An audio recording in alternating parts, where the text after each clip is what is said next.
Ternyata di dalam rumah tahanan ini, para narapidana atau warga binaan ini ternyata tidak hanya menghabiskan waktu dengan makan, minum, dan tidur saja.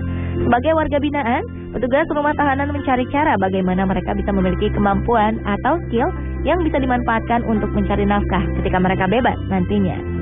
Inilah yang mendorong petugas rumah tahanan wanita di Pondok Bambu memberikan fasilitas-fasilitas pendukung seperti sarana perpustakaan, sanggar tari, salon, dan kerajinan tangan.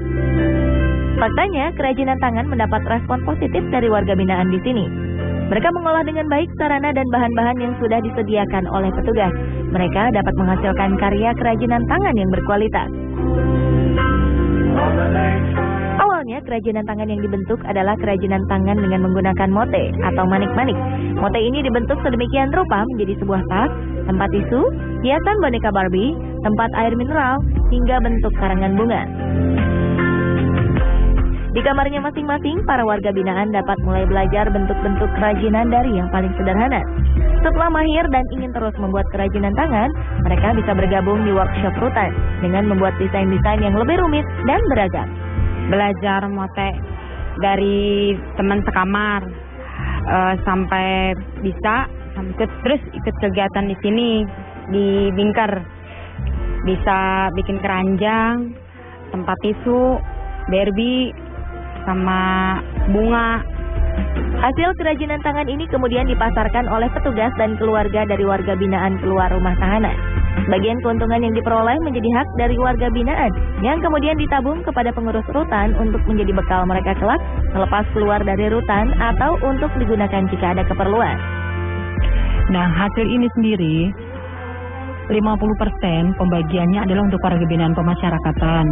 Kemudian 21% untuk kas rutan, 14% untuk kas Direktorat Jenderal Pemasyarakatan, dan 15% untuk kas negara. Dan untuk 50% warga binaan pemasyarakatan dimasukkan ke dalam buku tabungannya. Yang mana nanti buku tabungan ini bisa digunakan ketika warga binaan membutuhkan untuk keperluannya sehari-hari. Selain kerajinan tangan mote, Rutan Pondok Bambu juga memfasilitasi warga binaan yang memiliki ide kerajinan tangan lain. Di antaranya adalah melukis gelas dan piring hiasan, menghias tempat penyimpanan dari kain flanel, membuat sendal, membuat tas, dan hiasan-hiasan lain yang berpotensi untuk dijual nantinya. Namun dari semua kerajinan tangan ini, penjualan terbesar masih dari mote. Petugas rutan mengaku masih sulit memasarkan hasil kerajinan tangan dari warga binaan ini lantaran masyarakat masih belum banyak yang mengetahuinya. Kegiatan kerajinan tangan ini ternyata sudah dilaksanakan oleh beberapa rumah tahanan di Indonesia. Salah satunya adalah Lembaga Permasyarakatan Wanita Sukamiskin di Bandung. Kegiatan ini memiliki dampak positif bagi warga binaan di sana selepas menjalani masa hukuman. Tidak sedikit alumni dari Lapas Wanita Sukamiskin meneruskan usaha kerajinan tangan yang didapat dari lapas menjadi sebuah usaha dan mata pencaharian yang menguntungkan bagi keluarga. Lapas Sukamiskin kemudian mendapat bantuan dari salah satu pengusaha butik kain perca, Titin Agustina, yang bersedia memberikan pelatihan kerajinan butik batik dari kain perca. Saat ini ada 10 warga binaan yang berhasil dilatih. Mereka menjahit produk kain perca sesuai dengan desain yang diberikan. Hasil jahitan mereka kemudian diambil oleh Titin untuk dipasarkan online melalui internet dan toko-toko yang sudah menjadi mitranya. Produk-produk yang dihasilkan dari kain perca batik ini berupa bed cover, alas piring, bantal kursi, tutup galon, tempat tisu, dan dompet.